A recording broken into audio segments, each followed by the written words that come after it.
तो छत्तीसगढ़ में बीजेपी ने शानदार जीत के पीछे का कारण बीजेपी की सही स्ट्रैटेजी और दिग्गजों की कड़ी मेहनत है।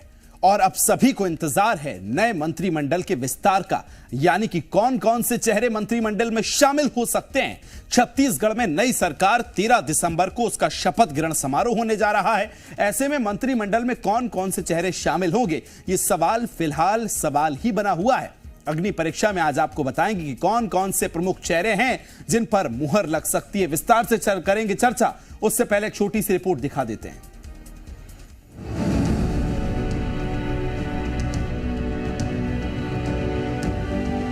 बीजेपी ने देर से ही सही लेकिन छत्तीसगढ़ में भी सीएम पद के नाम का ऐलान कर दिया।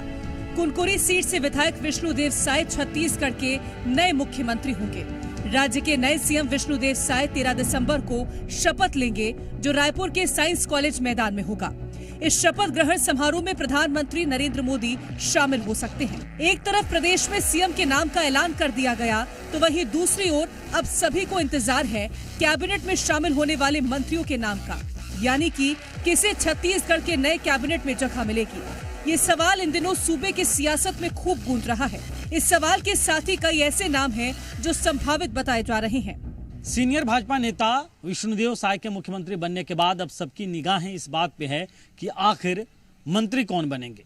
मतलब कि मुख्यमंत्री विष्णुदेव साय के मंत्रिमंडल में कौन से वो चेहरे होंगे जो जगह बनाने में कामयाब होंगे। हालांकि ये कहा जा रहा है कि इसमें कुछ सीनियर नेता भी रहेंगे जो पहले डॉक्टर रमन सिंह मंत्रिमंडल में शामिल रह चुके हैं, और कुछ नए विधायक भी रह सकते हैं।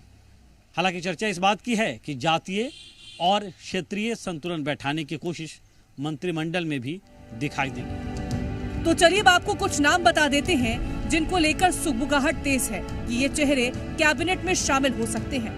ब्रजमोहन अग्रवाल, रामविचार नेताम, अमर अग्रवाल, अजय चंद्राकर, केदार कश्यप, राजेश मुड़त, विक्रम उसेंडी, भैयालाल राजवाड़े, पुन्नूलाल मोहले, दयाल दास बघेल, गोमती साय, धर्मलाल कौशिक, ओपी चौधरी, रेणुका सिंह, लता उसेंडी। वहीं मंत्रिमंडल में शामिल होने वाले नेताओं को किस मापदंड के आधार पर शामिल किया जा रहा है, जरा वो सुनिए। वो शुभ दिन आ गई जब हमारी सरकार के मंत्रिमंडल का गठन होगा, मुख्यमंत्री जी शपथ लेंगे, विधानसभा अध्यक्ष की भी घोषणा होगी, सारी घोषणाएं होगी।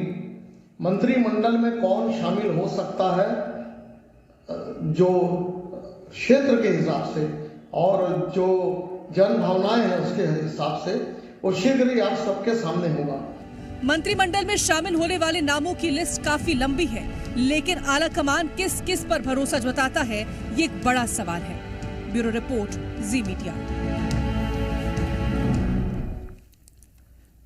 और अब आपको बताते हैं कि उन चेहरों के बारे में जिन्हें छत्तीसगढ़ के मंत्रिमंडल में जगह मिल सकती है। कौन से ऐसे चेहरे हैं? पहला नाम सबसे पहले आता है ब्रिजमोहन अग्रवाल का। छत्तीसगढ़ के लोकप्रिय नेताओं में से एक हैं। लगातार 7 बार विधायक चुने जा चुके हैं। कई मंत्रालयों की जिम्मेदारी जो है वो भी संभाल चुके हैं। ऐसे में सबसे पहला नाम ब्रजमोहन अग्रवाल का आता है। अब इसी क्रम में दूसरा नाम आता है रामविचार नेताम का। 1990 में पहला विधानसभा का चुनाव उन्होंने लड़ा था। लंबा एक अनुभव जो है वो उनके साथ है। 10 साल तक बीजेपी सरकार में मंत्री रहे हैं। 2016 से 22 तक राज्यसभा के सांसद भी रहे हैं। अब तीसरे नाम की बात की जाए तो नाम आता है अमर अग्रवाल का। 1998 में बीजेपी ने अपना उम्मीदवार उनको बनाया था। 2008 से लेकर 2018 तक 4 बार के विधायक रहे हैं। कई मंत्रालयों की जिम्मेदारी जो है वो भी संभाल चुके हैं। और इसी क्रम में अब नाम आता है अजय चंद्राकर। 1998 में पहली बार विधायक निर्वाचित हुए। कुरूद से 4 बार विधायक रह चुके हैं। कई मंत्रालयों की जिम्मेदारी भी संभाल चुके हैं। इसी क्रम में केदार कश्यप का नाम भी आता है। 3 बार के विधायक रह चुके हैं केदार कश्यप। कई मंत्रालयों की जिम्मेदारी संभाली है। वर्तमान में बीजेपी प्रवक्ता भी हैं और लगातार अनुभव जो है वो भी रहा है। राजेश मुड़त भी इसी क्रम में आते हैं।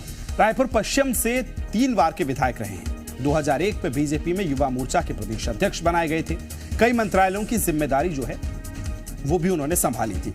इसी क्रम में नाम आता है विक्रम उसेंडी का। 2003 से 14 तक 3 बार के विधायक रहे। 2004 से 8 तक वन मंत्री रहे और 2014 में कांकेर लोकसभा से सांसद भी चुने गए।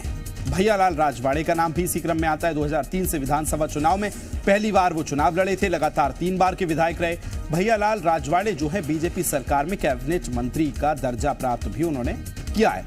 पुन्नूलाल मोहिले जो है वो भी इसी क्रम में आते हैं। मुंगेली से अजय योद्धा के रूप में एक पहचान उन्होंने अपनी बनाई है। 4 बार सांसद रहे और लगभग 6 बार विधायक रह चुके हैं और बीजेपी शासनकाल में 10 सालों से खाद्य मंत्री भी वो रहे हैं। दयालदास बघेल का नाम भी इसी क्रम में आता है। 1998 में वो नवागढ़ से पहली बार चुनाव लड़े थे। लगातार 3 बार विधायक रहे दयालदास बघेल। मंत्रालय की जिम्मेदारियां भी संभाल चुके हैं। गोमती साय 2005 में पहली बार जिला पंचायत सदस्य बनी थी। 2019 से 23 तक रायगढ़ की संसदीय क्षेत्र से सांसद हैं। कुंवर समाज में अच्छी पकड़ भी है और महिला भी है। धर्मलाल कौशिक का नाम आता है। लगातार 4 बार के विधायक धर्मलाल जो कौशिक हैं वो बने हैं। पार्टी के कई पदों पर जिम्मेदारी संभाली है। 18 में चुनाव जीतने के बाद नेता प्रतिपक्ष का पदभार उन्होंने संभाला है। ओपी चौधरी बड़े इस समय हाईलाइट हुए। प्रकाश नायक को 64,443 वोट से उन्होंने हराया है। 2018 में खरसिया से पहला अपना विधानसभा चुनाव वो लड़े हैं। रायगढ़ जिले में जीते और इकलौते बीजेपी के विधायक भी बने हैं वहां से। इसी क्रम में नाम आता है लता उसेंडी का। 2003 में पहली बार विधायक निर्वाचित हुई थी। 31 साल की उम्र में लता उसेंडी मंत्री बन गई। वर्तमान में बीजेपी की राष्ट्रीय उपाध्यक्ष भी हैं लता उसेंडी, उनका नाम भी है रेणुका सिंह। इस नाम से तो आप वाकिफ ही होंगे, सीएम की रेस में भी नाम था। 2003 में पहली बार विधायक बनी थी। 2008 में रमन सिंह सरकार में कैबिनेट मंत्री बनी। 2019 में सरगुजा से बीजेपी की सांसद चुनी गई। ये वो नाम हैं जो महत्वपूर्ण आगे चल रहे हैं और मंत्रिमंडल विस्तार को लेकर किस तरह से तस्वीरें सामने आएंगी, क्या फैक्टर्स काम करेंगे, ये भी जानेंगे। रायपुर से मेरे सहयोगी सत्यप्रकाश मेरे साथ जुड़ गए।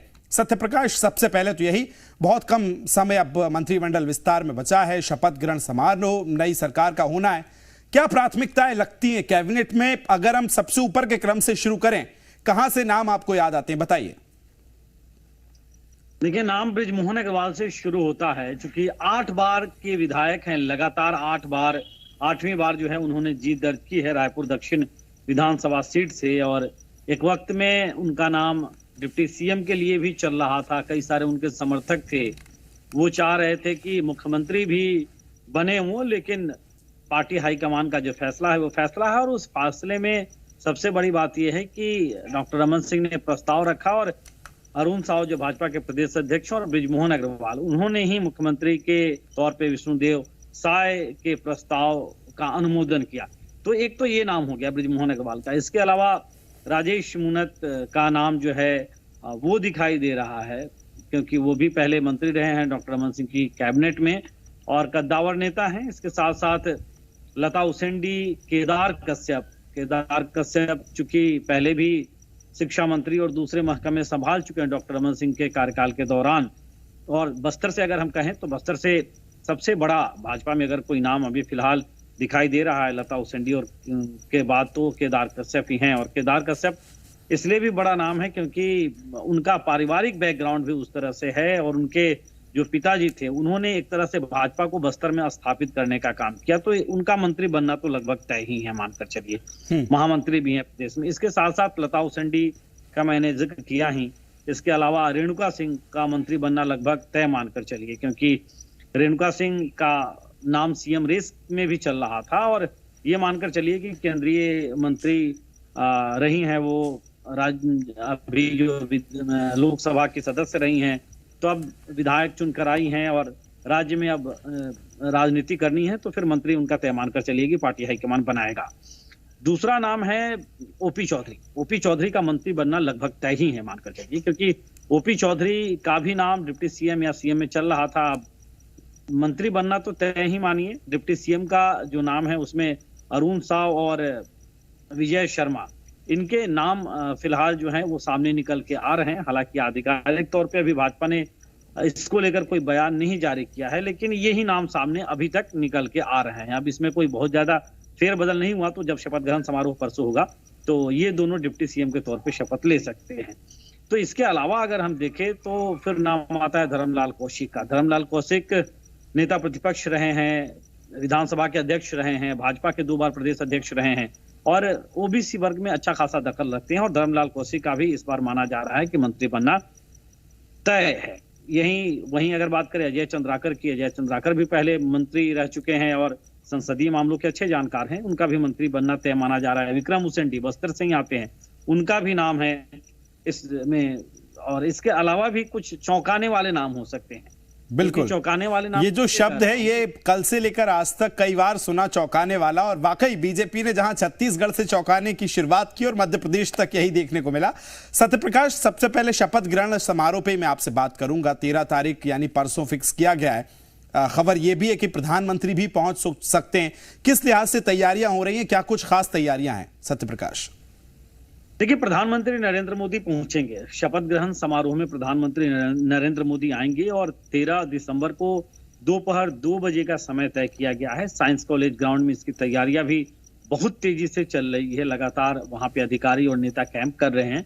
प्रधानमंत्री नरेंद्र मोदी आएंगे और प्रधानमंत्री नरेंद्र मोदी के साथ गृह मंत्री अमित शाह भी आएंगे और भाजपा के राष्ट्रीय अध्यक्ष जेपी नड्डा भी आएंगे। इसके अलावा ओम माथुर जो प्रभारी हैं, मनसुख मांडविया जो चुनाव के सह प्रभारी थे और नितिन नवीन जो प्रदेश के सह प्रभारी हैं, वो भी आएंगे इस शपथ ग्रहण समारोह में। देखिए, शपथ ग्रहण समारोह को काफी भव्य बनाने की तैयारी है। 50,000 तो ऑफिशियली जो है वो बैठक की व्यवस्था, लेकिन जो भीड़ जुटने की संभावना है या कार्यकर्ताओं की जो भाजपा के आने की संभावना है वो करीब 1 लाख तक पहुंच सकती है। अलग अलग जो है वो डोम बनाए जा रहे हैं और उस डोम में अलग अलग बैठक व्यवस्था भी रखी जाएगी। देखिए, खास बात यह है विकास की प्रधानमंत्री नरेंद्र मोदी छत्तीसगढ़ में जब चुनाव कैंपेन में थे, भाजपा के अलग अलग प्रत्याशियों के लिए अलग अलग जगहों पे जब उनकी सभाएं हो रही थी और कई सभाएं हमने कवर की, हर सभा में लगभग वो ये बात जरूर बोलते थे कि मैं कोई चुनाव प्रचार करने नहीं आया हूं, मैं आप तमाम लोगों को भाजपा की सरकार के शपथ ग्रहण का निमंत्रण देने आया हूं। मतलब कि समझिए कि कितना कॉन्फिडेंस प्रधानमंत्री नरेंद्र मोदी थे। और तब जबकि शपथ ग्रहण का निमंत्रण सरकार बनने से पहले वो खुद ही प्रदेश की जनता को दे चुके हैं, तो वो कैसे नहीं रहेंगे। इसलिए प्रधानमंत्री नरेंद्र मोदी का आना तय हो गया है। बस मिनट टू मिनट कार्यक्रम आना बचा है, वो भी हम दर्शकों को बताएंगे। अपने प्रधानमंत्री आ रहे हैं, उनके साथ साथ गृह मंत्री भी आ रहे हैं और भव्य तैयारी है।